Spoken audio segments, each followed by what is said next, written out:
अब दौड़ कर गया और नारायण के चरणों को पकड़कर कहा, नाथ आप क्यों आए हो ये तो बताओ। भगवान ने कहा, आपको मालूम नहीं, मैं लक्ष्मी को लेने आया हूं, पर लक्ष्मी को तो मैं अपने यहां रखना चाहता हूं नाथ, मैं इसको छोड़ नहीं सकता।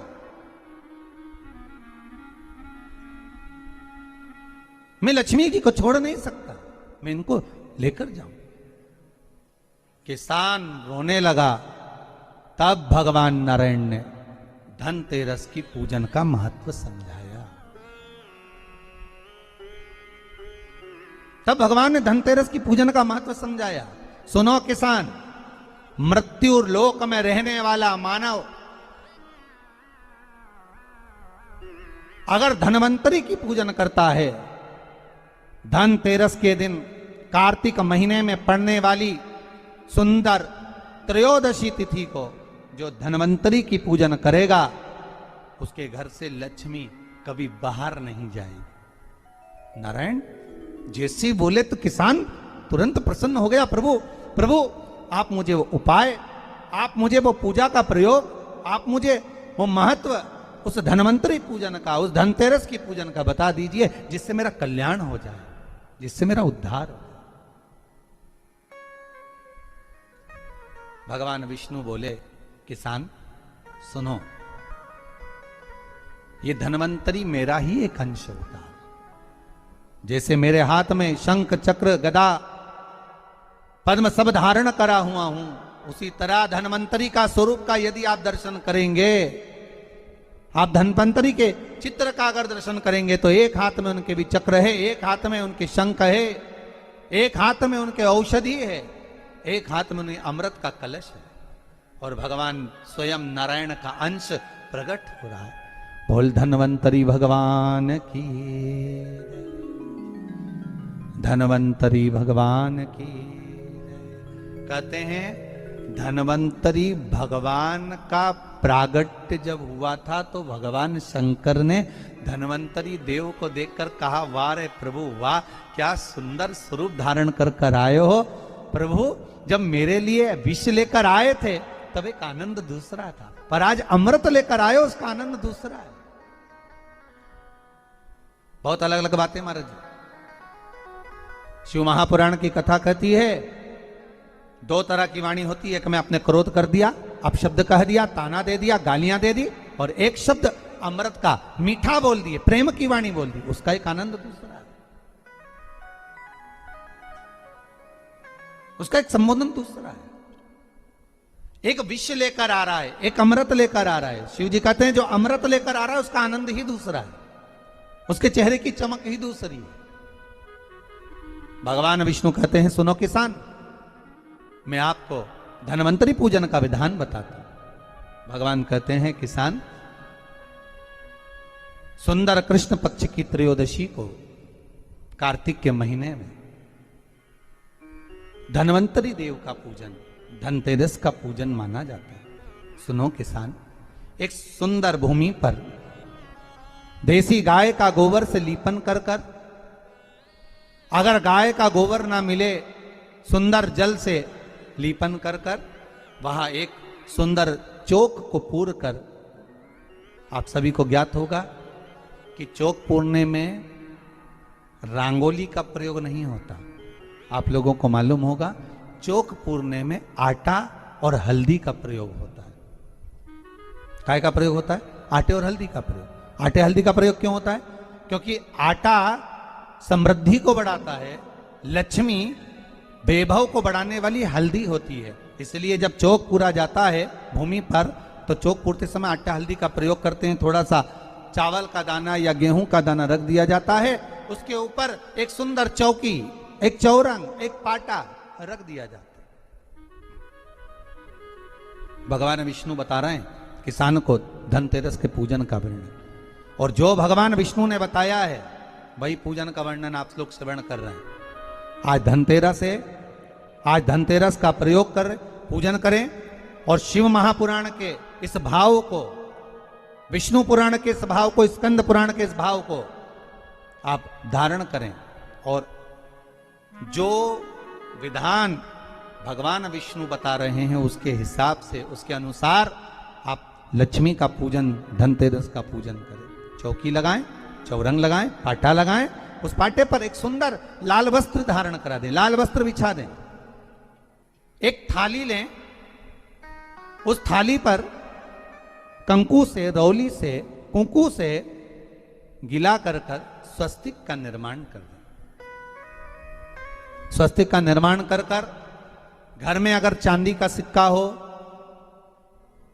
अगर चांदी का सिक्का नहीं हो, चांदी का कॉइन नहीं हो, तो अपने घर का 1 का सिक्का, 2 का सिक्का, 5 का सिक्का, 10 का सिक्का, जो भी आपके घर में हो वो कॉइन ले लें महाराज, उसको थाली के अंदर रख दें स्वस्तिक के ऊपर।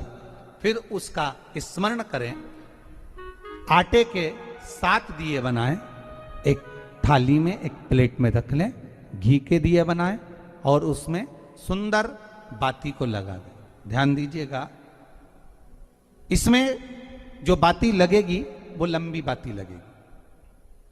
लक्ष्मी जी की पूजन में जितनी भी बाती लगे वो लंबी लगे। महाराज घी के दिए लगा दें 7, सातों दियों को प्रज्वलित कर लें, प्रकट कर लें। एक दिया तेल का लगा लें।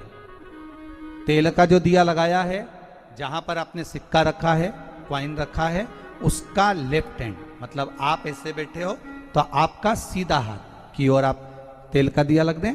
और जो 7 दिए आपने लगाए हैं वो लक्ष्मी जी के राइट हैंड, मतलब आपका लेफ्ट हैंड हो गया, लक्ष्मी जी का राइट हैंड, आपका लेफ्ट हैंड हो गया, आपका उल्टा हाथ। वहां पर 7 दिए जो आपने प्रज्वलित करे हैं वो प्लेट में रख दें। सुंदर थाली जो आपने पूजन के तैयार करी है, उसमें कुंकू, रोली, हल्दी, अबीर, गुलाल, चंदन, मौली, लाल धागा, मौली, अमरबेल के टुकड़े,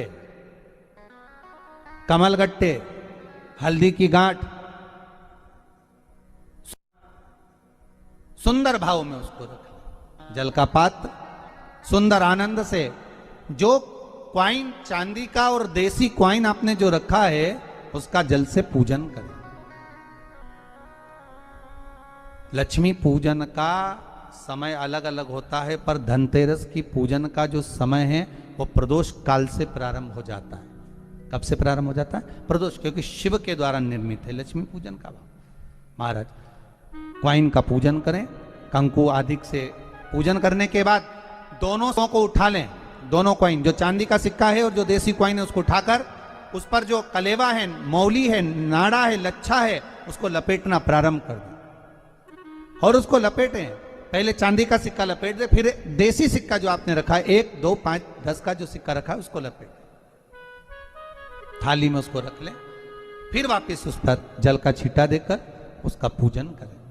महाराज हल्दी, रौली, मौली, चंदन आदि लगाकर सुंदर भाव से चावल को हल्दी में भिगो लें और पीले चावल कर उल्टे हाथ में चावल लेकर माता लक्ष्मी के ऊपर जो 2 सिक्के रखे हैं उनका पूजन करें। साथ में जब चावल छोड़ते जाएं तो गणेश जी का भी स्मरण करते जाएं। हे रिद्धि सिद्धि के दाता श्री गणेश जी महाराज, आप हमारे यहाँ पर सदा माता लक्ष्मी को लेकर, कुबेर भंडारी को लेकर सदा विराजमान रहें, नारायण को लेकर सदा विराजमान रहें। चावल छोड़ते जाएं और बाबा से विनती करते जाएं, माता लक्ष्मी से निवेदन करते जाएं। भगवान शिव का स्मरण करें, भगवान नारायण का स्मरण करें, माता लक्ष्मी का स्मरण करें, रिद्धि सिद्धि के दाता भगवान श्री गणेश जी महाराज का स्मरण करें, छोड़ते जाएं। जब चावल पूर्ण छोड़ दे में पूजन पूरी तरह से हो जाए, तब महाराज 7 सुंदर आनंद से अमरबेल के टुकड़े, अमरबेल वृक्ष पर एक पीले कलर की बेल चलती है, पीली, उसमें पत्ते नहीं होते, वो किसी भी वृक्ष पर डली रहती, वो अमरबेल कहलाती। ये अमरबेल लक्ष्मी पूजन में, समृद्धि के लिए, मकान के मुहूर्त के समय पर, गृह प्रवेश के समय पर बहुत कार्य आते हैं।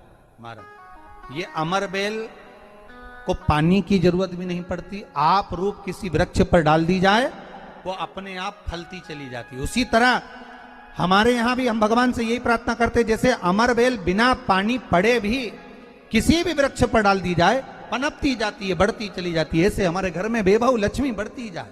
अमरबेल के 7 टुकड़े, कमल गट्टे 7, हल्दी की गठान 7 माता लक्ष्मी को समर्पित कर दें। दोनों हाथों में हल्दी पिसी हुई लीजिए और माता लक्ष्मी के ऊपर उसे चढ़ाना प्रारंभ कर दीजिए।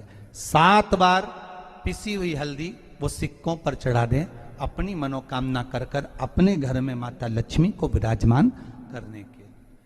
जब हल्दी पूर्ण चढ़ जाए, हाथ में कुंकू ले लीजिए, रोली ले लीजिए, उस रोली कुंकू को भी माता लक्ष्मी को समर्पित करिए। तब इसके पश्चात सुंदर जो भी घर में मिष्ठान हो, मीठा हो, नहीं हो, शक्कर हो, गुड़ हो, मिश्री हो, जो भी आपके पास में हो, खड़ी शक्कर हो, वो भगवान को माता लक्ष्मी को भोग रख दीजिए। अगर कुछ मीठा बना हो तो मीठा रख दीजिए। महाराज घर में संपूर्ण पूजन कर कर आपके घर में जो देवालय में भगवान बैठे हैं उनका भी पूजन करिए। पूजन करने के पश्चात आप माता लक्ष्मी से निवेदन करिए, हे माँ आप हमारे यहाँ सदा विराजमान हो। महाराज ये जो पूजन है भगवान विष्णु जो बता रहे हैं किसान को, ये 5 दिन की पूजन है पूरी। आज कौन से दिन का पूजन बता रहे हैं? पहले दिन का। आज धनतेरस से रूप चौदस, अमावस्या, एकम और दूज, ये 5 दिन तक दीपावली का पर्व मनाया जाता है, दीप महोत्सव मनाया जाता है। पूजन करने के बाद जो 7 दिए आपने प्लेट में रखे हैं, थाली में रखे हैं पूजन के लिए घी के, उन 7 दियों से माता लक्ष्मी की आरती उतारिए। उन 7 दियों से माता लक्ष्मी का पूजन करिए। माता लक्ष्मी से विनती करिए, मां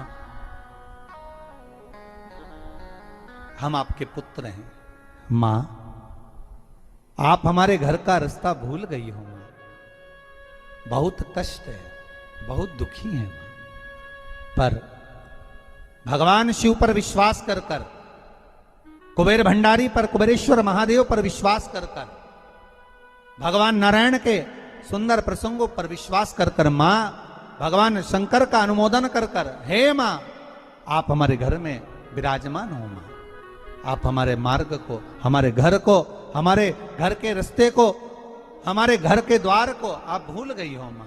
हे बेबहु लक्ष्मी, हे धन लक्ष्मी, हे संतान लक्ष्मी, हे मां लक्ष्मी, हे धान्य लक्ष्मी, आप हमारे घर में विराजमान हो।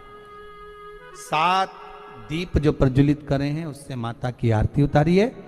फिर माता को झोली पसार कर प्रणाम कर कर भूमि पर नमन करो। जब झोली पसार कर प्रणाम करें, झोली को अपनी ओर गिरा लें और माता को नमन कर कर जो 7 दिए आपने लगाए हैं उन 7 दिए को अलग अलग स्थान पर ले जाकर, जैसे घर के हॉल में, एक रसोई घर में, एक जहां पर आप लक्ष्मी रखते हो उस स्थान पर, एक घर के द्वार के पास में, एक तुलसी के क्यारे के पास में, ऐसे अलग अलग 7 स्थान पर उन दीप को रख दिया जाए। महाराज एक भगवान का जहां पूजन हुआ है, लक्ष्मी की जहां आराधना करी, एक दीप वहां पर भी रखा जाए। जो तेल का दिया लग रहा है उसके पास में, फिर कहेंगे तेल का दिया माता लक्ष्मी के उल्टे हाथ पर और घी का दिया माता लक्ष्मी के सीधे हाथ पर। मतलब जो सिक्के आपने रखे हैं उस सिक्के का उल्टा हाथ तेल का, मतलब आपका सीधा हाथ होगा जहां तेल का दिया रखाएगा, और जहां आपका उल्टा हाथ होगा जहां पर घी का दिया लगा, वहां माता जी का सीधा हो गया, आपका उल्टा हो। माता का स्मरण, माता लक्ष्मी से निवेदन करिए, हे मां कृपा सागर, करुणा सागर मां आप भगवान विष्णु के साथ विराजमान हुए, आप भगवान नारायण के साथ में हमारे यहां सदा विराजमान हो मां, ऐसी कृपा कर दीजिए। महाराज मां से विनती कर कर बड़ा उत्साह, बड़ा उमंग, बड़ा आनंद रखना, ये भाव रखना घर में। भगवान विष्णु कहते हैं किसान से, हे किसान आपने अगर धन्वंतरी की पूजन करी है, धनतेरस की पूजन करी है, कोई वस्तु, कोई सामग्री अगर आप लेकर आए हो, कोई पात्र लेकर आए हो, कोई तांबे का पात्र लाए हो, जो भी वस्तु आप नहीं लेकर आए हो उसका भी पूजन उसी दिन कर लेना चाहिए।